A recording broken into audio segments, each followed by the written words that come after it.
نستعينه ونستغفره ونؤمن به ونتوكل عليه ونعوذ بالله من شرور أنفسنا ومن سيئات أعمالنا من يهده الله فلا مضل له ومن يضلله فلا هادي له ونشهد أن لا إله إلا الله وحده لا شريك له ونشهد أن سيدنا وحبيبنا وشفيعنا وسندنا ورحمتنا ومولانا محمدا عبده ورسوله أما بعد فأعوذ بالله من الشيطان الرجيم بسم الله الرحمن الرحيم واذكر عبدنا داود ذا الأيد إنه أواب. رب العالمین مسلمان باندے فہر زمانہ کے آزمائش و امتحان راولی دا مسلمان پا مال باندے دا مسلمان پا بدن پا اولاد خو آخر کے کامیابی فتح دا بیا دا مسلمانی. یو زمانہ کی بنی اسرائیل دا موسیٰ علیہ السلام دا زمانے نا پس لگا غند سرکشی پا کی پیدا شو دا اللہ نا فرمانی یو قوم پہ اللہ مسلط کے چاہیت اعمال قوی اغیرال اللہ پا دی بنی اسرائیل باندے حملے اکڑے او بنی اسرائیل تقریبا ختم کرل. دا موسیٰ علیہ السلام دا وفات نا پس خبر دا دا بنی اسرائیل چکم عبادت خانے وی لکا زمون چی جماعتون دی دیروان کرل مکمل او غرزول او داغی کتاب و تورات کم چی پا موسیٰ علیہ السلام باندے نازلو دا اللہ کتاب لکا زمون دا پارا قرآن حکیم دے اگا تورات اسود او ختمے کو او چی سمر داغی تورات نسخے وے دا چاپکور کے وے کہ پا عبادت خانوں کے وے کہ بازاروں کے وے اب ارستل و سوزول بیدمین نے تورات ختم کو او چکم دا بنی اسرائیل و مشرانو کاغا دا مذہب مشرانو او کاغا دا سیاست او دا قوم مشرانو اے ټول مړکړل دا بنی اسرائیل و ڈلے ختم کړي زی پا زی و تختیدل او ملکونه ولا تس نس کړل پیسے تی واغشتے خزے تی بوتلے معشومان بچی بوتلل اغی غلامان کل خزے زان لوینزے کلے او بڑاگانے پریخو دلو چکم دا جنگ زوانانو اغی ٹول ملکل ٹول طاقت دا بنی اسرائیلو دا عمالقو دا لاست تس نس شو. یو غٹ ابتلا پرالا کافر که پا دی دنیا دا اللہ نافرمانی کئی نداغی دا پارخواسم اخیرت عذاب دے جہنم دے او مسلمان کدل تا بدعمل شی و نافرمانی شروع کی نو اللہ والا عذاب ورکی. اللہ دی بنی اسرائیل العذاب ورکو سخت خطرناک عذاب ورکو. پروردگار دا سکول چھے داغی کم علماء و کم عبادت والا خلق و ملشو مشران ملشو خاندان نبوت چھے دا پیغمبر کم خاندان واغی کی یو خزا دا سے پاتش وچ داغی پا گیر معشومو او دا پلار دا مرگ نا پس دا اغین یو معشوم پیدا شو اغیل شمویل نوم کے خود ارورو لویدو پروردگار اغی شمویل نبوت ورکا پیغمبری ورکا شمویل علیہ السلام. سناس بنی اسرائیلو کے یو کٹے لگا اندے سا پیدا شوا کہ دا اللہ تعالیٰ پا من کے پیغمبر پیدا کر او پیغمبر دا دین تعلیم بکاو خلقو تب عبادت خو زور دا تورات اگا جن او دا تورات تعلیمات رو بیا جمدی شو کہ زمانہ تیرہ شنو بنی اسرائیل دا یو زیبل جن راغون شو یہ خو منتشر شو یو قوم یو ځای اوسېده، بل قوم بل ځای اوسېده، بل قوم بل ځای اوسېده، وتښتېدل، تتر بتر شو. عمالقه سخته سزا ورکړه، بیت المقدس یې ورته ختم کروانې کړ. او دوی سره چې کم تابوتو مسلمانانو سره یو غټ صندوقو د لرګي، او په هغې کې د پخوا پیغمبرانو د آدم علیه السلام امسا و پکې، د موسی علیه السلام تبرکات و پکې، د ابراهیم علیه السلام تبرکات و پکې، د تورات نسخه و پکې، د ابراهیم علیه السلام صحیفې و پکې، ایم ته یوړه ځان سره. دا به بني اسرائیلو د جنگ په وخت کې استعمالو، چې کله به چا سره جنگ و نو دا صندوق په ځان سره وړه، د دې صندوق په برکت به الله فتح ورکوله، ایم ته یو. دا شمویل علیه السلام چې کله لوی شو، الله نبوت او پیغمبري ورکړه، د بني اسرائیلو بعضې مشران ورته راغون شو، ورته وی چې داسې کار دی چې دې عمالقو په موږ ډېر ظلم کړی، ته لا پیدا هم نه وې، ځکه دې خو د مور ګېډه کې او موږ له ډېر سخت عذاب او سزا را کړې ده، د موږ یې ډېره رسوایي کړې ده، ښځې رانه بوتلې، ماشومان یې بوتلل، اوس هم هغې سره وینځي غلامان دي، ځوانان یې راله مړه کړل، مشران د قوم او د مذهب هر څه ختم کړل. نو ته مهرباني وکړه موږ له یو مشر جوړ کا، یو بادشاہ راله مقرر کا، یو مشر جوړ کا چې موږ ټول په هغه متفق شو، را جمع شو، د عمالقو سره جهاد وکړو، د دوی نه خپل بدل وایو. حضرت شمویل علیہ السلام ته خو پته وه، ورته وی ګوره داسې به ونه کړی شي، لاول خو که ما دله بادشاه جوړ کو او به نه منې، او که ویم منې نو ما ته تاسو معلوم یې جهاد نشئ کولی. وی نه که نه، وی ګوره ما ته پته ده. حضرت موسی علیہ السلام چې زموږ مشر و پیغمبر و، هغه چې کله تاو جهاد یې کو قوم ورسره دی، خو چې قوم یې کله هغه کافر دشمن ولیده، وی اذهب انت وربک فقاتلا انها هنا قاعدون. اے موسی زته خدای له جنگونه کوي، مونږ بدل تناسب مونږ پرې کې نه یو. زمونږ مشران استاد مشران موسی علیہ السلام ته داسې نه دی ویل. او بیا بل پیغمبر حضرت خزقیل علیہ السلام، هغه الله راولېږه د موسی علیہ السلام نه ډېر وروستو، نو هغه تاسو ته وایي، زمونږ مشرانو ته وایي چې راځئ چې جنګ کوو. نو تاسو ورسره پاسېدی، او چې دشمن ته ودرېدی نو ټول ته وتښتېدی، نو څه یو غر ته وتښتېدی او څه بل غر ته، څه بل غر ته، نو الله در باندې هلته داسې عذاب راوسته چې ټول یې مړه کړی. نو سم شی پام کوئ، زمونږ مشرانو د موسی علیہ السلام سره هم دا چل کړی دی، په ځای پرېښی دی،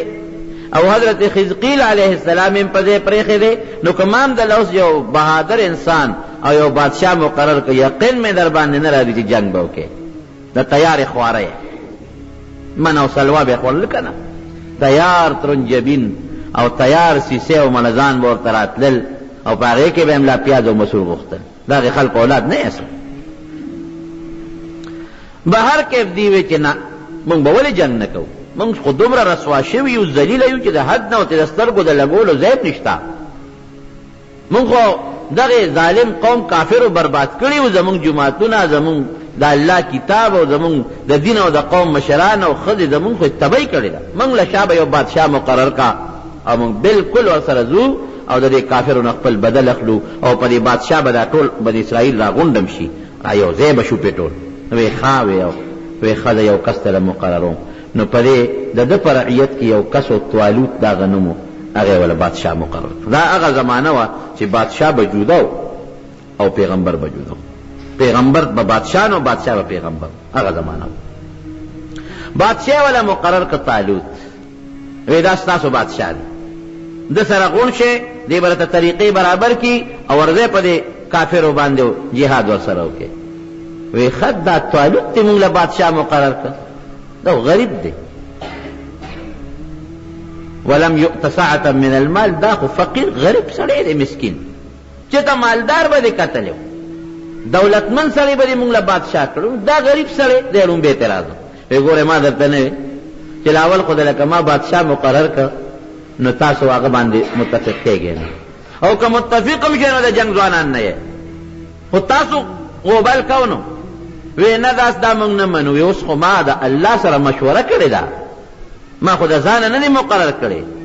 د خو پیغمبر یم، الله په مشوره مې دا سړی بادشاه مقرر کړی دی. بدبختو که دا مو ونه منه غر کېږې. نو بعض کسان خو د خپل خبرې نه واپس شوي ټیک ته وبمنو بعض وی چې یاره دا خو زموږ لکې شک دی او دا خو غریب دی او مالدار نه دی او د قوم مشر خو مالدار پکار دی وی موږ له څه نښه راکړه هغه وی ښه یو نښه به د الله نه وغواړم وی پروردګاره دا طالوت خو ما ستا په مشوره د قوم مشر جوړ کړو بادشاه مې جوړ کړو خو دا بعضې خلک اخوا دې خوا کوي یو نښه وله راولېږه الله وی زه نښه هم درلېږم ټینګې کا د ټینګېدو قوم نه دی بني اسرائیل ټینګې کا یو نښه درلېږم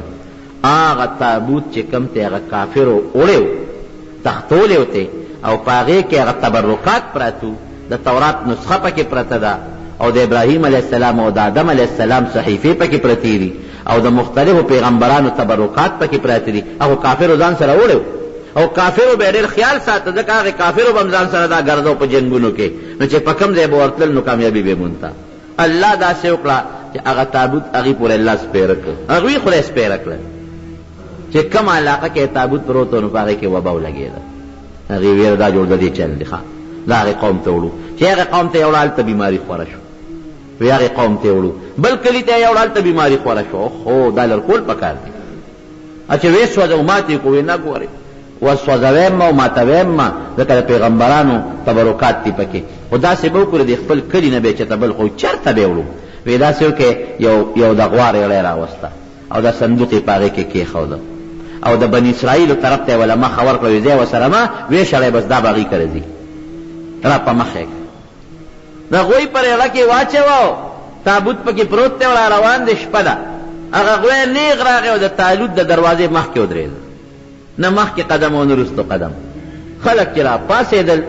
شمیل علیه السلام ته یې ووی چې تابوت خو دغه دی راغلی دی صندوق او خو په هغه هغوی یړه پروت دی او د تالوت د دروازې مخې ته ولاړ دی نه هغوی مخکې دي نه وروستو وی دا نښه شوه اوس منې وی اوس یې منو بس اوس خو ځکه منو چې نښه راله او اوس به دا صندوق هم مونږ ځان سره ګرځو چې مونږ حمله کوو نو مونږ له به الله کامیابي راکوي لکه زمونږ مشرانو چې به دا ځان سره ګرځو الله به کامیابي ورکول طالوت یې وله بادشاه مقرر کړ هغه ته یې صندوق ځان سره واخله او لښکر واله ورده په د عمالقو جهاد ورسره وکړه دې مخیار و ده وی چې دا خو ما ته معلوم قوم د بني اسرائیل دی خوار دی تېښته کړې ده دا خو نران نه دي هسې نه چې څه پکې کلکم شته مضبوطم ایماندارم شته خو جنګ کې دا قاعده ده چې یو قسم منډه وال د نور وړه خویی نو که دې کې د لس شلو دېرشو کسانو منډې والې خو زمونږ به هم زړه خور کي نه هغه پې یو تجربه کوله یو نهر و په هغې تېرېدل چې جهاد لتلل د هغه کافر او جابر بادشاه د هغې قوم د جابر بادشاه دغه زمانه کې جالوت نومو د هغه جنګ لتلل نو چې هغې لتلل نو ده پې یو شرط ولګو هلکه یو شرط در باندې لګو وی ما سره به جنگ له هغه سړي ځي چې په دې نیر پورې وځي خو د نیر نه صرف یو چونګ اوبه څکي او باقي به نه څکي یو چونګ به څکي او که چا زیات دی اوبه وڅکلې ګوری به ځان سره نه پرېږدم او تلې هم را سره نه شي ګرمي وه دی چې دا سړي دامن په نیر ور پرېوتل بس شروع یې پرې وکړل هر یو خېټه وپړسوله په اوبو باندې لږ غوندې او 80,000 لښکر و څومره و 80,000 خو د دنیا لښکرې په نیر وللل او خېټه شنه خېټه کړه او ښې اوبې وڅکلې او صرف یو څو کسان په شمېر پکې پاتې شو 314 چې هغې د هغه خپل بادشاه په حکم عمل وکړو یو چونګې به یې راواغېستې هغې وڅکلې خو چې نیر نه پورې وتل نو چې چا اوبه ډېرې څکلې وی بیا تږي د خدای شان دی ګرمۍ کې چې اوبه څومره ډېرې سړی څکي که نه نو هغه نه نورم تږي کېږي بیا پنیر راغوټه شو بیا به وڅکلې چې پورې بوتل بیا به رالل پنیر به راغوټه شو اخره کې طالوت ته وایي مونږ خو د تلو نه یو دا خو ډېره ګرمي ده او بلو به مو څکلې مونږ خېټې چوي مونږ مزل کم ځای کولی شو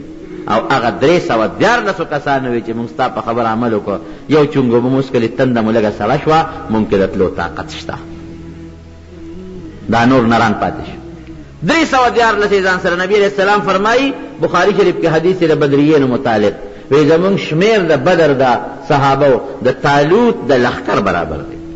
د طالوت د لښکر شمیر هم 314 او دام 314 چې مخکې لاړل دې خو شنه خېټه پرېوتل مونږ د کار نه یو صاحب خېټې هم پړسېدلې دي دا د جنګ ورځې نه دي دا ګرمي ده او تاسو وی بدبختو ذو جهاد نه 314 څه وایي هغې دعا کوي ربنا افرغ علینا صبرا وثبت اقدامنا وانصرنا على القوم الكافرین یا الله مونږ له استقامت راکړي که مونږ ته هر څومره تکلیف پیښیږي خو چې مونږ صبر راکې پیدا شي استقامت خپې کلکې کې چې اونه تختو او الله د کافرو مقابله کې امداد به هم ته کې څومره مزیداره دعا ده امداد به هم ته کې او بیا دې خپل طالوت ته وایي مه خفه کېږه کم من فئة قلیلة غلبت فئة کثیرة بإذن الله چې د الله امداد وي که نه نو کله وله ډله هم په لویه ډله باندې بری موني مونږ له به الله امداد راکوي طالوت لغږ شو چې ځکه دغه د زرګاو لښکر رانه پاتې شو خو پاتې ښه دی داسې هم د جنګ نو دا به تښتېدل دا 314 به هم خویول دا اوس مضبوط کسان پاتې شو جالوت چې راغی میدان ته 1,00,000 فوج و ورسره 1,00,000 او ښه مضبوط جوش کې رالل چې ښه بني اسرائیل خو ما تتر بتر کړي زما مشرانو د دې خو مونږ کتابونه او جوماتونه او مدرسې هر څه روان کړي دي دا خو مونږ ختم کړي دي دا بیا راشته شو راته او دې ته هم اطلاع وه چې احتیاط لري خو چې ویې کتل نو قوم ته یې هم لیده زما روب نو ټولو تښتېدل او دغه 200-300 پاتې دي او دا به همداسې نه وجنی دا به جمدي نیسو او دې ته به مونږ چل خو دا به مونږ د دې ټولو دپاره د عبرت نمونې ګرځو الالو به جمدي به نیسو او دا ټول به پې یرو خو جالوت ډېر پهلوانه مورونو ډېر پهلوان او ډېر بهادر هغه زمانه کې خو ډز به د پهلوانۍ جنګ به د پهلوانۍ و توره به ورسره و مخ په مخ به یو بل سره جنګېدل پهلواني به یې کوله داسې خو نه چې د لرې ځای نه یې ټوپک په ترخ کې نیولی دی او پټ ډزو کې وتښتې دا جنګ نو توره به ورسره و هغه به میدان اوړه چې کم به ښه مضبوط پهلوان به و بهادر به و جالوت میدان کې راووته او دې بني اسرائیل ته وایي تاسو نیکونو ته زموږ نیکونو سبق نه دی ښوولی تاسو بیا راووتی میدان ته بیا در کې ساو شوه جنگ سره نه کو نیسو بم او داسې بم نیسو چې تاسو نه به مونږ د عبرت نمونه به ګورو او جالوت چې کوم بادشاه دی زورورم دی په دوی باندې دا خبره سره مو شو دلته طالوت الله ته سوال وکړي یا الله هغه یو لک دي او زما دا خو 314 دي الله مونږ ستا په لار کې جنګېږو که مړه شو نه شهیدان به شو او که جمدي پاتې شو غازیان به شو د مجاهد څه دي خو الله ته به راسره امداد کې او یو اعلان یې وکړ وی زما په لښکر کې چې چا هم جالوت مړ که فتح به الله مونږ له راکوي نیمه بادشاهي به م ورکوم او خپله لور به موله ورکوم نیمه بادشاهي به م ورکوم او زما لور شهزادګۍ هم ورته پنې کوي دا اعلان دی حضرت داود علیه السلام دغه وخت کې په دې لښکر کې دی او چې په لاره ته نو مفسرین لیکي ځان سره کاڼي واغېستل یو څو کاڼي را واغېستل او الک دې د 6 ورونو سره ملګری دی 6 ورونه یې په دا جنګ کې دي پلار یې په دا جنګ کې دی او ده ته پلار وایي چې بچی ته خو کشر یې ته شاته ودرېږه وایي نه بابا زم دې جنګ کې شرکت کو وایي ګوره 6 ورونه دي پکې دي وایي نه خو چې جالوت راووته او دا خپل زور وباسي او دا چغې وباسي او په مسلمان دبه وکړي ده پې ورغروان او چې غزار یې پې وکړه او هغه داسې و چې د سر نه خپو پورې په وسله کې پټ و او چې غزار یې پې وکړه دا سر پې ولګېد مردار پرېوت داود علیه السلام مسلمانانو وی الله اکبر خو چې هغې قوم یې وکتل چې جالوت خو زموږ راوپردېد او په یو غزار باندې مړ شو نو دا قاعده ده چې مشر مړ شي د کشرانو خپې لږې غوندې وښوېږي دې خوا پې دې نورو حمله وکړه الله داسې وکړه چې جالوت لښکر له مضبوط شکست ملو شو څوک مړه شو څوک وتښتېدل وقتل داود جالوت واتاه الله الملک الله ولا بادشاهي ورکړه طالوت ورته وایي باس تا ته زما فیصله شوې ده زما لور به هم تاله درکوم بادشاهي هم ستا شو هلته ولا بادشاهي ملو شوه د بادشاه لور ورته ملو شوه دلته پروردګار ورته پیغمبري ورکړه لومبې په مخ د ځمکه چې بادشاه هم وي پیغمبر هم وي هغه حضرت داود علیه السلام دی بادشاہ شو پیغمبر شو دینه مخکې چې بادشاہ به پیغمبر بنو او چې پیغمبر به بادشاہ بنو الله فرمای آتیناه څنګه دی ما ولا علم پیغمبري ورکړه حکمت مې ولا ورکړه او ما ولا بادشاهي هم ورکړله بادشاهي دواړه ورته ملو شو راغی بني اسرائیل را یو ځای کړل په بني اسرائیلو کې یو قوت او یو طاقت پیدا شو مضبوط لښکر یې پروردګار هلاک هم 314 او د نبی علیہ السلام د بدر چې کوم مجاهدینو هغه څومره هم 314 بالکل داغه مجاهدینو خبر رښتونه شوه چې بعضې وخت کې وړه ډله چې د الله امداد او د الله توفیق ورسره په لویه ډله باندې زور ورکېږي او غلبه کوي الله والا نبوت او بادشاہي ورکړه اوسېده. دا د موسی علیه السلام نه 1500 کاله پس دی تېر شوی دی، 1500 کاله پس. او د ابراهیم علیه السلام په نوسو کې راځي. ګوره د نبوت په خاندان کې دی. د یعقوب علیه السلام ډېر یهودا د هغه نوسې دی، د هغې په اولاد کې راځي. د یعقوب علیه السلام خو 12 زامنو، د یهودا په اولاد کې دی. او د یعقوب علیه السلام د پلار نوم اسحاق علیه السلام او د اسحاق علیه السلام د پلار نوم ابراهیم علیه السلام، د هغې اولاد کې. او پروردگار والله عمر هم زیات کړ. عمر عجیبه طریقې سره زیات شو. ګوره بادشاہي ملاو شو، پیغمبري ملاو شو. عمر یې لږ د 15 کاله د الله په علم کې، په فیصله کې. حدیث پاک کې راځي چې د آدم علیه السلام د دې شانه الله تعالی کله د هغه بچي راویستل، مخامخ یې ورته داسې ودرول، د دې سرو میږو په اندازه پوټینې پوټینې. شکل یې ګوره د انسان و، خو په مقدار کې د دې سرو میږو واړه مخامخ یې ورته ودرولو. نو آدم علیه السلام دې تپوس کوي، وایي من رب دا څوک دي؟ من هؤلاء؟ پروردګار وایي دا ستا بچي دي تر قیامته پورې چې به پیدا کېږي. نو په هغې کې د بادو د تندو نه رڼاګانې ختې، روشنایانې وې، پړقې دي. وی الله دا پکې څوک دي؟ وی دا پیغمبران دي کنه ستا په دې اولاد کې. د یو کس د تندي نه په ډېره لویه رڼا خته، داسې ډېر چمک و او ډېره برېښنا کوله. وی الله وی په دې پیغمبرانو کې د یو کس د تندي نه خو ډېره لویه رڼا خېږي، دا څوک دی؟ وی هذا ابنک داود، ستا نوسی دی داود علیه السلام. نو د خوښ شو په هغه ځای. نو تپوس ته کوي، وی الله عمر دی ولا څونه مقرر کړی دی؟ څونه عمر دی ولا یې ښودلی دی؟ وی 15 کاله. نو چې آدم علیه السلام خپل عمر ته وکتل چې زما خو 10 کاله دی، او دته یې وکتل چې دا خو 15 خو ډېر معمولي پوټې غوندې شی دی. وی الله عمر ولا زیات کا، 15 کاله ډېر کم دی، ډېر خشته ښکلې پړقېږي چمک وي، ولا زیات کا. وی نه ما چې چاله څومره عمر مقرر کړی دی هغه به یې د هغې نه پوټې زیاتوب ونه کوم. دا د الله فیصله چې څه مې مقرر کړی دی هغه عمر به وي، نه پوټې زیاتوب ونه کوم. نو حضرت آدم علیه السلام خپل عمر ډېر وی الله که زه وله د خپل عمر نه لږ غوندې ورکړم. وی انت وذاک دا ستا ورته خبر نه که ورکې ورکوله. خو ګوره یاد وساته که د خپل عمر نه دی ولا عمر ورکړه نو ستا به کمیږي. ما چې کومه فیصله کړې ده همغه به لکه یو سړی جومات ته 1000 روپۍ راوړي او دا په دې 3 کسانو تقسیم کا، او یو کس وي چې د یو نه پکې زیاتې ورکړه، ابو وروره ما هم دقه 1000 دي، اوس که ته زیاتې ورکړې خپل حصه وله ورکړه. الله وایي زما د عمر فیصله هم حقه ده، که ته وله زیاته ورکړې نو آدم علیه السلام ګوره ستا د عمر نه به کمیږي، خوښه دې خپله ده. وی رب زده من عمري 40 سنة، هغه خو د عمر شروع هم نه دی که نه، د کله خو په جنت کې دنیا ته خو راغلی هم نه دی، او زر کله خو هغه ته ډېر لوی شیخ کاري. نو بس هغه وی زما د عمر نه 40 وله ورکړه پروردګار، 40 کاله عمر. حدیث پاک کې راځي نبی کریم صلی الله علیه وسلم فرمایي چې آدم علیه السلام کله دنیا ته راغی او الله خو ته ویلي چې عمر به 1000 کاله 40 کاله پاتې شو، ملک الموت ولا راغی. وی ستا ټیم پوره دی، و ټیم کوم ځای پوره دی؟ شمېر دې کړی دی یو که نه؟ الله را لېږلی منو، الله به شمېر کړي. وی داسې کار دی چې زما عمر کې اوس هم 40 کاله پاتې دی. ما ته الله زر ویلي 40 کاله مې عمر پاتې دی، ما یو ورځ شمېرلې ده. ملک الموت الله ته رجوع کړه چې الله خدا سي وایي ورته یاد کا چې ستا زر و خو 40 داود علیه السلام له ورکړی دی. چې راغی وی ولې تا خپل وسیله داود علیه السلام له 40 کاله نه دي ورکړی؟ وی نه ما نه دي ورکړی، نسیه وجهه ده ایري ویر د هغې زمانې د هغې دغه دار داسې مثال دی د هغې علاقې لکه سړی چې خوب ویني.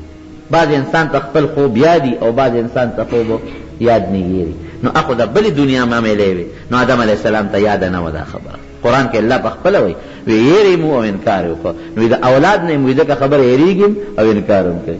یېره په انسان غالبه ده که او زر انکار وکړي. وی ما خو نه دي ورکړی. وی تا ورکړي دي چې کوم وخت هغه میثاق او وعده و د شانه مې دله بچي راوویستل، تا دله 40 کاله ورکړي دي. اوس قصه د خلاصه ده. نو آدم علیه السلام ته یو سکند صبر ونه شو، 40 کم 10 کاله باندې د هغه نه ساه لاړه. او د داود علیه السلام عمر څومره شو؟ پوره 100 کاله، 15 خپلو 40 وله ده ورکړه.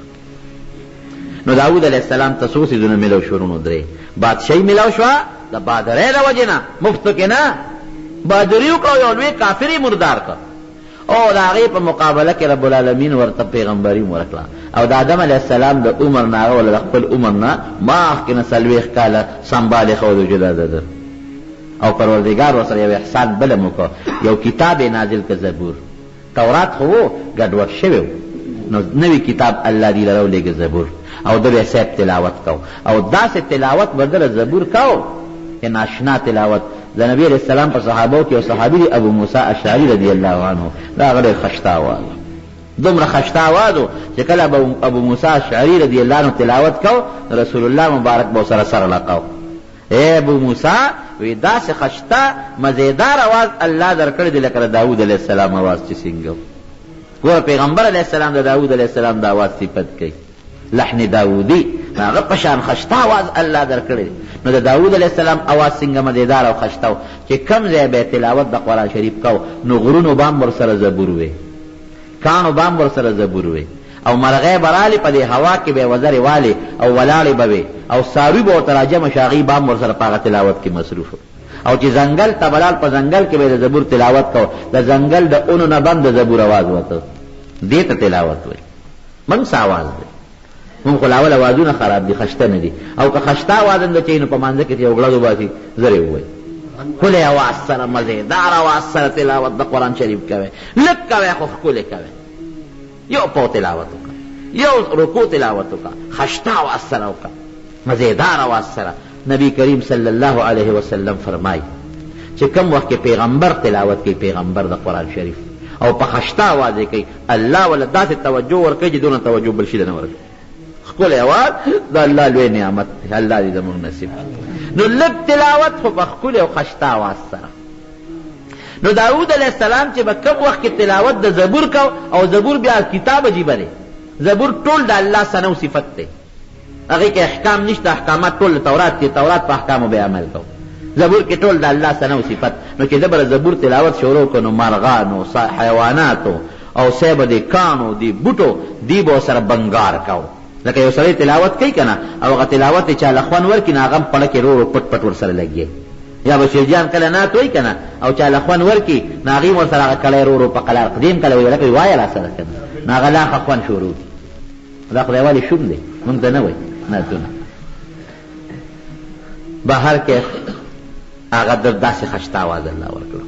او الله ولا طاقت څنګه ورکړو نبی علیہ السلام په خپله فرمایي حدیث کې راځي څه منګړه قصه نه ده نوکرانو ته به حکم وکړو چې دا زین راته اس راته بار کې نو چې هغې به هغه اس باندې کته چوله او زین به یې پې برابرو نو ده به تورات د زبور ختم کړی بیا دومره ساعت کې شاه اسماعیل شهید رحمت الله علیه چې دی هغه به په 6 ګنټې کې قرآن شریف ختمو 6 ګنټې نو صاحب د هندوستان او د علاقې علماو او قاریانو دا چېرته کېدی شي 6 ګنټې کې نبی علیہ السلام خو فرمایي 3 ورځو نه مخکې به ختم نه کړي 6 ګنټې کې څنګه ختمې هغه د دلی په جامع مسجد کې دلته ټول علما او قاریان کېنول ویل شي کېنه زه ختموم که مې ختم کوم نه که نه نو منه شک بس تاسو باسو د دلی په جامع مسجد کې جناب ټول قاریان او حافظان او علما رالل چاته چې قرآن یادونه هغې یادونه ورته متوجه شو چې چاته یاد نه هغې قرآن شریف ځان سره لاس کې ونیو او د مازدیګر مونځ چې وشو نو ده شروع وکړله الحمدلله شروع کړه الحمدلله رب العالمین د ماښام بانګ یې نو ویلې چې ورناست یې قرآن شریف ولوست هغې ورته او د قرت د اصولو مطابق د قاریان او علما ورته ناست دي هغې ورته وی ته ویلې چې دا ستا کرامت دی نور چاته د اجازت نشته نو د داود علیه السلام خو پیغمبر و د هغه خو دا معجزه وه معجزه ویلې ده چې د عقل نه بار کار به پې د پیغمبر نه صادرېږي نو چې هغې به ورته په اس باندې کت او زین برابرو او دی به ورته ختم تورات زبور به ختم کړی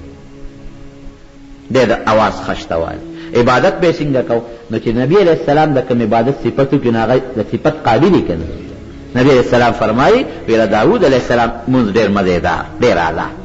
صحابه د الله رسوله څنګه مونځ یو وی د شپې نیمه به خوب کو لومبې نیمه ایسا لکه 6 ګنټې شپه شوه مثلا 6 ګنټې نو 3 ګنټې خوب 2 ګنټې به پاسې د الله عبادت به وکړو نو بیا اخیري ګنټه به بیا خوب کو چې سهار لپاره دمه شي 3 ایسه به د شپې عبادت او د کور خاوندانو باندې به څنګه عبادت کو د به وی زما دا عادت دی او دا مې طریقه ده چې زما په کور کې داسې ټیم نه کې د الله عبادت پکې نه کېږي نو خلکو باندې نمبر یې ښودی بچې ته به د سار نه د 10 بجو پورې د سبا نه عبادت کې، بیا به ته نه کې دا بل به کوي، بیا به ته نه کې بیبي به کوي، بیا به هغه نه کوي لور به کوي. یعنی 24 घंटे 40 घंटे به د په کور کې د الله عبادت کېده چې زما په کور کې داسې وخت تیر نشي چې د الله عبادت پکې نه کېږي.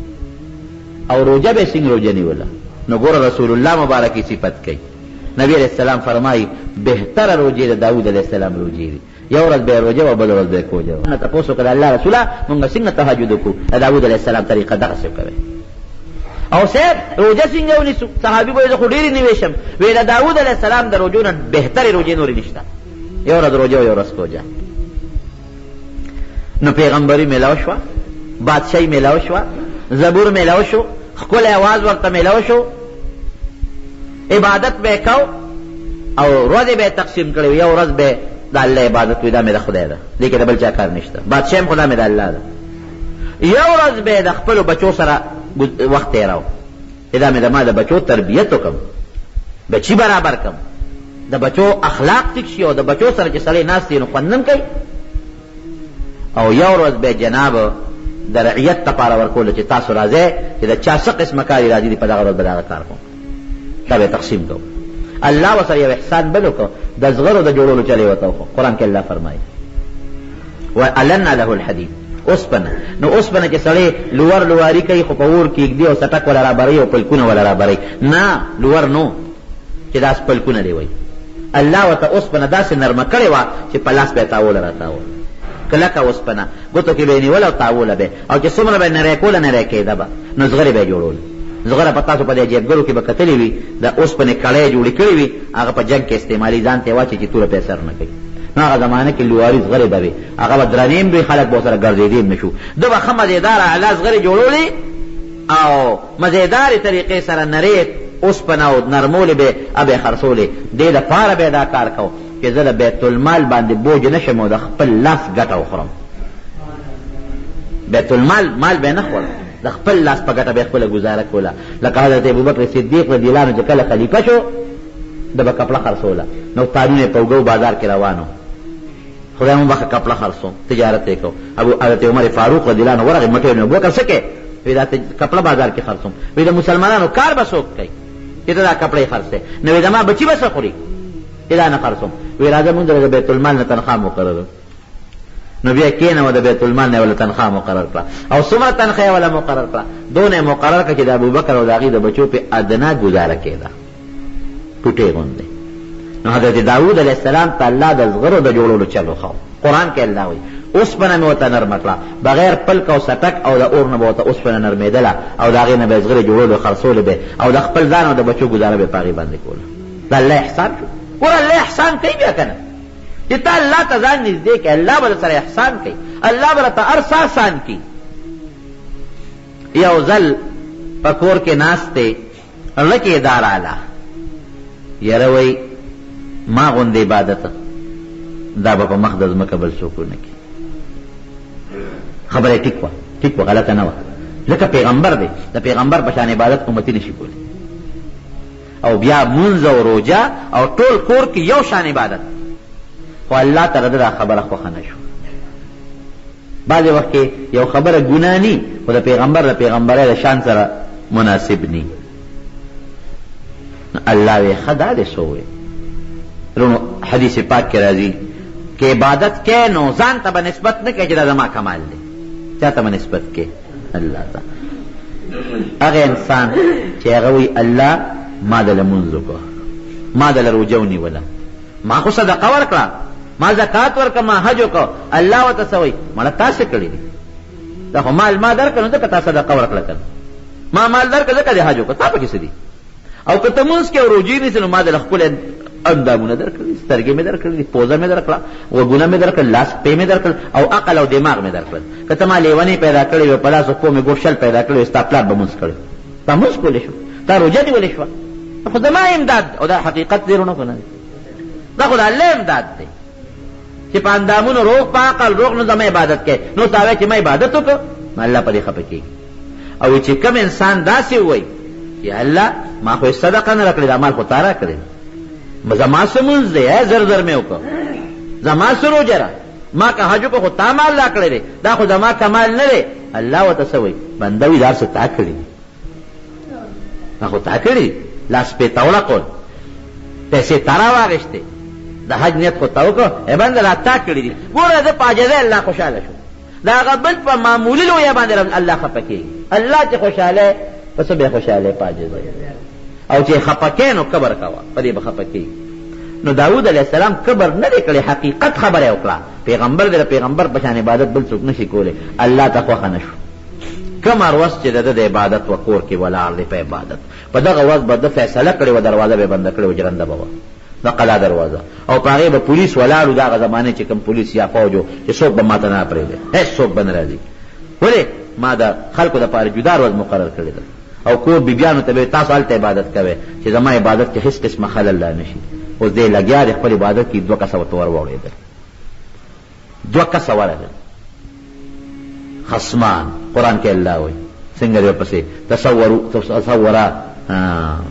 په المحراب دی کې څنګه دی یې مشو ور واوړېدل چې ور واوړېدل داود علیه السلام اوس او جګړه چې چا په منځ کې جګړې نو شور هم کوي او یو بل ته وایي په ما ظلم کوي ابو نه ظلم نه کوم شور جوړ شو داود علیه السلام په منځ کې وایي چې دا څوک رالل غله رالل ډاکوان دي دا په کومه رالل دروازه خو بنده ده دا په کومه رالل او دا شور د سره بس هغه مونځ هر څه مختصر کړل په دې باندې پرېښودي ته ویې وړه څوک او پریشان هم شو چې ګیر چاپېره د قلا نه خو زما فوج پولیس ولاړ دروازې بندې دا په کومه راغله او دا څه شور یې جوړ کړ هغې ورته وې یېرېږه داود علیه السلام یېرېږه مونږ 2 کسان یو بل سره جګړه ده تا له هم فیصله راوړی چې مونږ له فیصله وکړي فیصله راله په کومه رالی یاره ستا هغه فوج پولیس نه پرېښود په دیوال راوړېدل او خدای پاکه تا نصیب خلک دی په دیوال راوړېدل وایي څه فیصله م راوړې ده یو ورته وایي د ده یو کم 100 ګړې چیلې دي زما یوه ده دې ما ته وایي چې دا یوه ماله راکړه چې زما 100 شي دا ظلم کوي که نه کوي دا ما سره ظلم کوي او وایي سروره په خبره کې م زورور دی ما ته چې په یوه به ته څه کې او زما خو یو کم 100 دي زما شمېر به پې پوره شي او چې بار خلکو له ځینو خلک هم د ده مرسته کوي او دا قاعده هم د نن سبا زوروره ده د دې خلکو خلک ملګري وي د غریب خبره څوک چاته وایي زوروره دی خبره ده خلک چې چاته ور مخامخ کېږي وایي ورکوله که نه خو یو چیلی څه څه کوې خو چې بل چا له ورځو راځي په پلانکي پیسې نه کړو هغه مو یو کن دا خو رښتیا وایي یو چیلی ده څه پکې ورې کدل تا له راځي د خدای پیغمبر یې که مونږ فیصله وکړو داود علیه السلام پوه شو چې او دا خو انسانان نه دي دا خو فرشتې دي په دیوال د پاسه انسان کوم ځای راوړی دی شي ما نه غلطي شوې ده ما وی چې زما په شان عبادت څوک نه شي کولی الله دا دې پوه کړم چې دا څومره ټایم دې ضایع شو بېکار بې ځایه غوندې مسله درته راله بعضې مفسرین یو بله خبره لیکلې ده خو ټیک نه ده ټیک نه ده وایي د ده یو کم 100 بیبیانې وي وینځې وي او یو بل یو کس هغه سره یو وینځه وه نو داود علیه السلام هغه ته چې دا یو ماله راکړه نو الله وله دا فیصله راولېږله نو هغې وی چې دا یوه چیلی چې ده دا دله ورکړه دا ظلم او دا خو زیاتې دی دا خو هغه هم زیاتې دی چې هغه نه هغه یوه وینځه غواړه خو دا خبره خطا ده ښه دا ټیک نه ده د پیغمبر په شان کې دا خبره ګستاخي ده او نه پیغمبر داسې کولی شي وخر راکعا وانام بس پوه شو چې دا خو الله په ما ازمایش وکړو په مې امتحان وکړو بلا وخت مې دا د عبادت نه ضایع شو دا خو که زه ځان له عبادت کوم خو د الله توفیق دی که الله بادشاهي نه ورا کړې نو ما ځان له عبادت کولی چې پولیس به زما څوکۍ کوله فوج به زما څوکۍ کوله ما په قلا کې عبادت کوم پرېوت الله ته په سجده ویې جړل دومره یې وجړل دا سواوي زمونږ یو کتاب دی جلالین شرحه ده هغه لیکلي دي وایي که د ټولې دنیا اوښ کې را یو ځای کې د داود علیه السلام اوښکو ته به ونه رسي او چې د داود علیه السلام او د ټولو انسانانو اوښ کې را یو ځای کې د آدم علیه السلام اوښکو ته نه رسي دا څونه پټې خبره ده لیکن فورا الله ته په سجده پرېوته او په جړاو په جړاو جړل به دومره یې وجړل چې د اوښکو سیلابونه به ترې بهېدل دې نه دا معلومېږي وروڼو چې په عبادت په خپل غرور او کبر نه کوي دا به نه وي چې دا زما کمال دی 1 روپۍ دې چاله صدقه او خیرات ورکړه وایي دا د الله نبی کریم صلی الله علیه وسلم بسونه عبادت کو دا خپې مبارکې به وپړسېدې حتی تورمت قدماه حدیث کې راځي خپې به وپړسېدلې نو حضرت عایشه صدیقه رضی الله عنها ورته عرض کوي چې د الله رسوله ته خو الله پاک پیدا کړې هر څه درته معاف دي د دومره عبادت بیا ولې کوي چې دا خپې دې وپړسېدلې او جړل به ولې جوفه عزیز کعزیز المرجل دې سینې به داسې اوازونه کول لکه کټوی چې په اور پرتی او هغه جوشیږي او خټکار کوي داسې به سینې اوازونه کول ټوله شپه به جړل رسول الله صلی الله علیه وسلم. نو عائشہ بی بی وتا عرض کوي چې دا ته ولې کړې تا خو الله مکمل معاف پیدا کړې او ته څه وایي افلا اکون عبدا شکورا نو چې الله دونه احسان په ما وکړ چې دې پاک پیدا کړم نو زه به د هغه شکریه نه ادا کوم پکې شکر خو ادا کوم دې نه زیات ولا کوم چې شکریه ادا شي په موږ الله څونه احسان کړی ټول موږ الله مسلمانان پیدا کړی ټول وای الحمدلله په مسلمان وطن کې د مسلمان مور او پلار نه او د یو عظیم پیغمبر محمد رسول الله صلی الله علیه وسلم امتیان دین غټ احسان د الله بل شته هغه روح صحت بم پرید ورسه به پرید دا روحانی او دا دینی دا الله احسان نو مونږ چې څه کوو دا الله یقین وکړه که پټې شکریه مونږ ادا کولی شو دا الله دونه احسانات دي په مونږ باندې زه اکثر دا خبره کوم وایم که په جاپان کې پیدا وي نو مونږ به ګوتم بت رام رام کول که په انډیا کې چې د هندوانو په کور کې پیدا وي نو د خپل لاس جوړ شوي بت ته به هم سجدې کول که په روس کې پیدا وي جرمني کې پیدا وي نو مونږ به خدای نه منه او که په اسرائیلو کې پیدا وي نو موسی علیه السلام او عزیر علیه السلام ته هم د خدای زوی وي او که په امریکا کې د عیسایانو په کور کې پیدا وي نو عیسی علیه السلام ته هم خدای وي دا شکر دی چې مونږ خدای دغه ځایونو کې نه یو پیدا کړی دنیا به څه کوي څو ورځې به دنیا خشته وه مال او دولت او موټر هر څه به سره خو ټول عمر به د آخرت د ډمبرو لرګي و ټول عمر به د جهنم ځای و خو د خدای فضل دی دنیا یا او شکر دی د هر چا له خدای د گزارش دغه ورکړی وي دنیا لږه لکه ډېره ده خو په دې مطمئن یو د الله فضل دی چې په قبر کې او په حشر په نشر کې به مو انشاءالله د رسول الله صلی الله علیه وسلم جنډه الله نصیب کوي ولې په هغه مو ایمان دی د هغه دین مو منلی دی الله مو منلی دی انشاءالله احسان دلته احسان وکړه هلته مو احسان کوي یمنون علیک ان اسلموا قل لا تمنوا علی اسلامکم بل الله یمن علیکم ان هداکم للایمان نو خبره مې دې پورې کوله چې حضرت داود علیه السلام متعلق دینه دا عبرت واخلې د مارو په عبادت به فخر نه کوي هغه پوټې غونځې خبرو کوي څونه امتحان او ازمایش پرې راغی قوم ته به لګیا نصیحت یې کوم هغه قوم چې دته را جمع شو زمونږ د جمعې ورځ د عبادت د هغې د خالي ورځ وه نو هغې د ایلې یو علاقه ده د دریاب په غاړه باندې د کوهي تور او د دغه علاقې سره خوا کې لوی دریاب دی بحر قلزم ورته وایي دغه بحر قلزم په غاړه باندې ایله کلی دی دغه کې اکثر خلک د دې پاتې کېدل نو د خالي پر ورځ یې په ښکار بند کړی وی خالي پر ورځ ښکار نه کوي نو الله په امتحان کو د خالي پر ورځ به دریاب کې کبان ډېرو په نور ورځو به کم په دې باندې ښکار بند یې نه به کوي نو دې یو چل جوړ کړ ډنډونه یې جوړ کړل ډنډونه د دریاب په غاړه باندې نو د خالي پر ورځ به د هغې هغه ورخونه وویستل چې کوم ته اوبه ورته ځي نو چې کبان به دونه ډېرو چې د اوبو د پاسه به نو هغه به هغه ډنډونو ته هم لاړل نو ماښام مازدیګر به پسې ورخ بند کړ نو سار به پرې رالل نو کبان به یې ترې راوویستل ګوره چلونه یې جوړول او جال به یې راوړه جال نو د خالي پر ورځ به یې جالونه په دریاب کې وغورځول نو په دغه ورځ به یې په کبان نه رایستل نو جال خو چې دې ور وغورځول نو کبان پکې بند شي که نه د اتوار پر ورځ به راتل نو هغه جال به یې راوویست داود علیه السلام ودوی دا ظلم مه کوئ وی نه دا خو مونږ د خالي پر ګوره دلیل پیغمبر سره دلیل بعضې وخت اوس مونږ سره هم خلک دلایل شروع مونږ ته د قرآن حکم چې دا د الله د کتاب حکم دی دا د پیغمبر حکم دی صاحب دلایل به سره شروع نه نه که نه عقل مې دا وی زه خو دا ویم عقل مې دا وی د خدای نیکبخته د قرآن په مقابله کې ستا په دماغو کې خو سوټې پرتې دي د قرآن مقابله کې د پیغمبر د وینا مقابله کې د انسان عقل څه شی دی ناغي داود علیه السلام سره باسونه شروع کړ چې نه نه خو الله په مونږ ښکار منې کړی د خالي خو مونږ ښکار نه کړو مونږ خو د اتوار په ورځ کبان راوړو اوس پیغمبر ته وایي چې دا ګناه ده مه کوئ قوم څلور ځایه شو یو قوم به ښکار کړو بل قوم به نهی عن المنکر کوله امر بالمعروف چې دا به نه کوي بل قوم څه زمانه خو دوی منې کول خو به هغې پوه شو چې دا بدبختیان نه مني به د هغې هم غلې پاتې شو او بل قوم ته به داود علیه السلام وایي چې نصیحت ورته کوی هغې وایي زمونږ خپل عبادت کوو که مني مني دی او که نه مني نه دی مني چې خوند یې ونه کړو پروردګار ته بیزوګان او شادوګان جوړ کړو هغه چې کوم پې غلش خاموش پاتې و هغې نه هم الله بیزوګان شاګردوګان جوړ کړل بیزوګان شادوګان دا لږ دریاب طرف ته نور ته ځان له شو داود علیه السلام نور ته خوښته په دې بل الله عذاب ارکل کې راځي چې سارا له قتل نو ټول د بیزوګان او شادوګانو په شکلونو باندې او سرونه به خوځول او اوخ کې به به دي دا وی د وطن خلکو اواز به قفلان کی نو سر به خوځو اوخ کې به به دي ور ودی جمدی ور ودی پس الله مردار کړ بعض خلک وی دا بیزوګان شادوګان د داود علیه السلام د قوم اولاد دا څنګه ده کم قوم چې مسخه چې هغه د ور د نجات نه پای د دې بیزوګانو شادوګانو په شکل الله غي مسخ کړي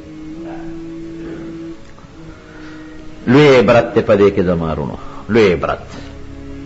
یو په لک طاقت باندې ځان کمزوري نه ګڼي لکه څنګه چې د طالوت د خپل قوم سره پاسید الله ولا بری ور کبر باندې کې لوی باندې کې او د پیغمبر مخالفت هم نه کې حدیث پاک کې راځي پرون زمون حدیث تیر شو په بخاری ترمذی کې چې په آخره زمانہ کې با درې عذابونه راځي درې یو با زمکه شلیږي او خلک به پنه نوځي او الله مونږ تیر کال خو له پدغه کشمیر او پدغه بالاکوټ او پدغه علاقو کې کدا چې زلزلہ بل رااله او زمکه وشته د نو څومره کړي به څومره زرګونه خلک پکې لاړ او بل با شکلونه مسخه کیږي دا به راځي الله دې مونږ ته وساتي او دریم عذاب بدی چې د برنه په د کانو د اوسپنو باران کیږي دا عذاب هم راغلی دا بمونه او دا میزایل څه چي دي دا اوسپنې دي کنه هغه باران کیږي کنه نو دا یو خو لګ لګ او خودلې شو په مونږ ته په بالاکوټ او په دغه علاقو کې اسلام آباد کې خودلې شو نمونه خولې شو او دا د اوسپنو باران هم در باندې کیږي په امت باندې لګ دیلا او بل غټ عذاب پاتې دي چې شکلونه با خدای خبر چې د خنزیر حدیث کې راځي چې په کوم شکل به بدلېږي مسخه لفظ راغلی دی چې د خنزیر په شکل به بدلېږي او کله خر په شکل به بدلېږي او کله بیزو په شکل او کله سپي په شکل پروردگار دې جوړ دا ور ډېر غلط طرف ته روان د مسلمان ګناه انتها ته رسېدلی ده زنانو کې دونه بې حیایي او دونه بې ستري عام شوې ده چې د هغې مثال نشته موبایل دونه عام دی چې هلکان جینکۍ ټول ورته ګپونه یو بل سره لګوي او ډشونه او سیبه دا نور ګند او دا په کیبل یې ورشئ وګورئ پېښور ته اسلام آباد ته د خلکو په کې د خدای یره نشته عذاب به نه راځي په مسلمان د عذاب کار مونږ کوو مونږ الله غصه کړی دی الله دې مونږ د خپل قهر او غضب نه پامن کړي نه ملا زمونږ نه خیال خلاص دی نه جومات زمونږ نه خلاص شو نه مشر زمونږ نه خلاص شو نه تبلیغ والا خلاص شو نه بزرگ خلاص شو نه خانقاه خلاصه شو نه سپینګیری خلاص شو او نه کشر او نه زنانه دا مونږ نه خلاص شو هر سړی ځان ته د ټولو نه لوی سړی وایي او بل ته ګازر مولی مو ته نه ښکاري خدای دې مو د خپل قهر او غضب نه وساتي نو داود علیه السلام متعلق دا یو د عبرت خبره شو بیا غیرتی څومره مرګ ولا عجیبه مرګ راغی د به دروازه بندوله چې کله به د کور نه بار ته چې زما زنانه د کوره بارونه دي او چابیانې به ده سره وي چې زه نه یم چې ما کله بل څوک رادننه نه شي یو ځل یې دروازه جرنده کړه او بار ووته چې بار ووته بیبي او بچی په خپل کور کې دي دی کې سړی ورغی کور ته هغې چغې جوړې کړې زنانه وه چې دا پردې سړی څه کوي دا خو دروازه هم بنده ده او داود علیه السلام خو بار ته اوس خدای مکه هغه راننوځي بچی سړی پردې څه کوي په دیوال باندې خلک راوړېدل ګاونډیان او نور چې دا شور د سره وي پردې سړی ولاړ دی داود علیه السلام په منډه راغی دروازه یې کړو که چې راغی سړی په میدان وی ته څوک چې زما کور ته راغلی بې زما د اجازت نه وی دا هغه قسم چې نه مې دیوال بندولی شي نه مې جرنده بندولی شي او نه مې د دنیا یو طاقت بندولی شي بس پوه شو وی مرحبا بملک الموت ملک الموت وی او وی مرحبا دی وی هر کلی دی وی ستا ټیم پوره دی سملاستو روح دې واغشته والله علیه او بلکې یو روایت کې راځي چې په سجده په عبادت باندې پرېوته روح ته اوچت کو بیا ویله زمارونو لوی نه لوی سړی که بادشاه وي بادشاهي یې څونه وه داسې نه چې د پاکستان بادشاه و هغه مصر فلسطین عمان بحرین دا علاقه راونیسه چې نن سبا ته ورته ابوظهبی او دا علاقې وې دا راونیسه تر د عراقه پورې او د ایرانه پورې د دې علاقې بادشاه حضرت داود علیه السلام نو خبره مې دې پورې کوله که لوی نه لوی سړی وي مرګ نه نشي بچ کېدی په خپل عبادت به غرور نه کوې که عبادت هم کوې نو دا د الله تعالی فضل او د الله تعالی کرم د پیغمبر د حکم عقلی دلیل بنوي نه دا خدا سره او دا سره بس چې صدا الله د کتاب او د پیغمبر د حدیث او حکم دی ابا منی گنی بیزو شادو بدل جوړ شي او په خپل طاقت باندې باور نه کوي الله نه بسوال کوي نو لګړلې او پروردگار ولا په څومره مضبوط بادشاہ باندې او په څومره لوی طاقت باندې غلبه ورکړه او دا الله امداد بر سره دوه چې الله تعالی په مرحم یا الله موږ هر قسم آفات او بلیات او مشکلات او غمونو مصیبتونو په امن کې وساتي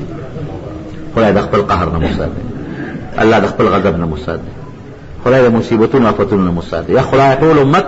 د فتنو نه وساتي ټول امت د مصیبت نه وساتي د امت ټول په لوی مصیبت کې او په لوی پریشانو کې پروت دی او لوی غم کې پروت دی الله دا زمونږ د ګناهونو وجه زمونږ ګناهونه مونږ ته معاف کړي او دا امت د نبی علیہ السلام مبارک او خدای دا مسلمانان دغه مصیبتونو نه پامن کې وساتي خدای مریضانو له شفا ورکړي قرضداران د قرض نه خلاص کړي زمونږ د خپل ذات او د خپل حبیب سره مینه پیدا کړي او الله تعالی د مصیبتونو د خسپونو د مسخې د زلزلو د دنیا او د آخر د عذابونو نه پامن کې وساتي د نبی کریم صلی الله علیه وسلم تابعداري نصیب کړي او د هغې د جنډې لاندې جنت ته بوتلېږي صلی الله تعالی علی خیر خلقه محمد. گرانو محترمو اوریدونکو د شیخ الحدیث مولانا محمد ادریس صاحب په دې 273 نمبر کیسټ کې تاسو د حضرت داؤد علیه السلام واقعه واورېده. دا به تاسو ته پېښور ښار کې بیرون کچرې گیټ اشرف روډ سره فقیر خان ناصر خان کیسټ هاوس کې د ناصر خان او حیدر خان سره ملاویږي. ټلیفون نمبر دی 255 سپیشل فرمایش د نعت حافظ بشیر جان ارمانی او ډاکټر بخبلن دی. الصلاة والسلام دلبرا بیا هغه تیره ژوندون شو د سره بیا نو د عزت پای دی نور هم اعلی شاه که پنازو کی یوا خبر بیا ستا د حسن تماشا چی ارچا اکڑا یاد بنکلی لشمسو کمرا بیا ستا د عشق جام چی چا پشندو کی خو پروا کلکڑی رمالو سر بیا چو استاذ راتا ہنر استاد عشق خود لازوان اخلم لدے ہنر بیا قربانی مشن نصیب پلا جانانا زلزل بیا استاد ویخت د سر بیا استاد مینی می په مخ باندې وریگا پار دم کی باران لبسرا بیا چتانو مستاد مینی پجام خوک شو تریخ بنشی ارگستر مخشر بیا د هجران د ورد تیر شلو محبوبا د وصال بهار دی شو د سر بیا رب د پار یو غمجن سلام خورا د محمد امین د خوږ زیګر بیا ینو تشمس الضحى یا رسول الله او تبدر الدجى یا رسول الله تشمس الضحى یا رسول الله او تبدر الدجى یا رسول الله تعالی نسبی تأمی لقبی تعالی نسبی تأمی لقبی تفخری عربی تمحبوب دربی تصدر العلائی یا رسول اللہ او تبدر الدجائی یا رسول اللہ تشمس الضحائی یا رسول اللہ او تبدر الدجائی یا رسول اللہ تبہری کرم تنور الظلم محبوب دا اللہ نبی محترم اے تس محبوب بحری کرم تنور الظلم تو محبوب دا اللہ نبی محترم صاحب دلوائی یا رسول اللہ او تبدر الدجائی یا رسول اللہ تشمس الضحائی یا رسول اللہ او تبدر الدجائی یا رسول اللہ محبوب زمائی مطلوب زمائی ہم تمہیں دخوگا زخمی زردائی محبوب زمائی مطلوب زمائی ہم تمہیں دخوگا زخمی زردائی مقصود زمائی یا رسول اللہ او تبدر الدجائی یا رسول اللہ تا پسی اسغم جن زگر زمان خاک دا درد اسطاعت دا سر زمان زبستا غم پا جمل خادو ورنکما ستا پا مخ نصیب شدائے دفتر زمان زبستا غم پا جمل خادو ورنکما ستا پا مخ نصیب شدا دفتر زمان نو زچی ستا پا مزین رخسار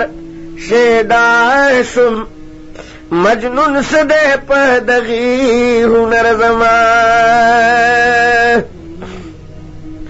زچستا پا مزین رخسار شیدا شما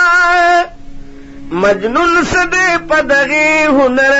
زمان پا مرحم دا مسیح ہچری روغ مشانو ستا دا عشق پتیخ دا زڑا پر ہر زمان ستا دا یو اقتدا سربے قربان کم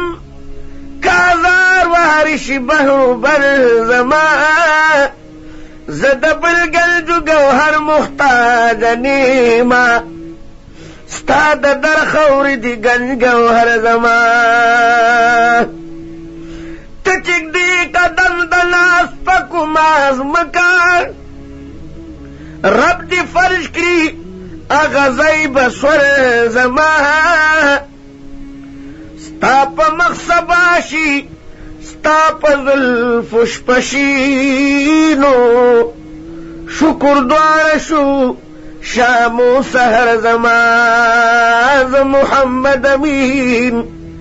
اغیر بار نظار شما ارچی تاہل ضروری خبر زمان تدمرا عزتهم وقار لرے چی مثل جبریل خدمتگار لرے